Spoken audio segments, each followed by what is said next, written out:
Herkesin ağzında tek bir kelime. Hepimizin aslında yıllardır beklediği bir cümleydi. Barış cümlesi. Barışı nasıl ve nereden başlatacağız?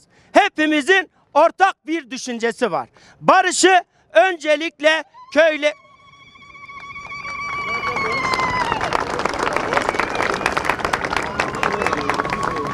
Barışı öncelikle 90'larda köyleri boşaltılıp ağaçları yakılan, ağaçları kesilen köylülerden başlayarak süreci yürütmemiz gerekir.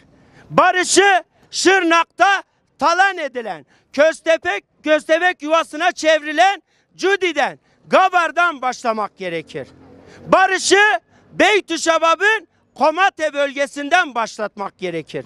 Barışı ağacı için gözyaşı döken annenin yanına oturarak anlayabiliriz, oturarak konuşabiliriz. Bizler diyoruz ki gelin hep birlikte hem doğaya hem yaşam alanlarımıza sahip çıkalım.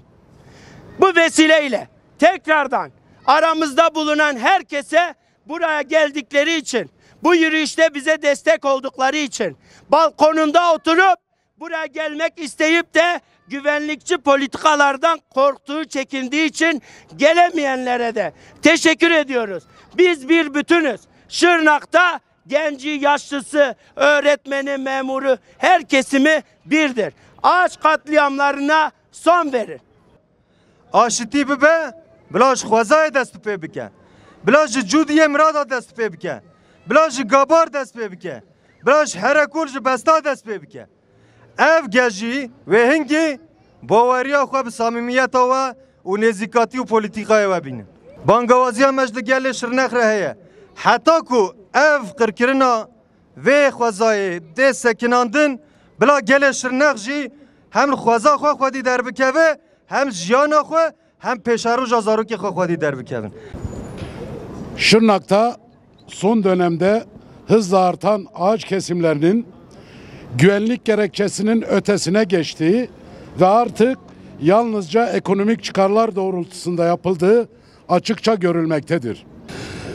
Cumhuriyet Halk Partisi olarak Şırnak'taki ağaç katliamına son verilmesi gerektiğini bir kez daha vurguluyor.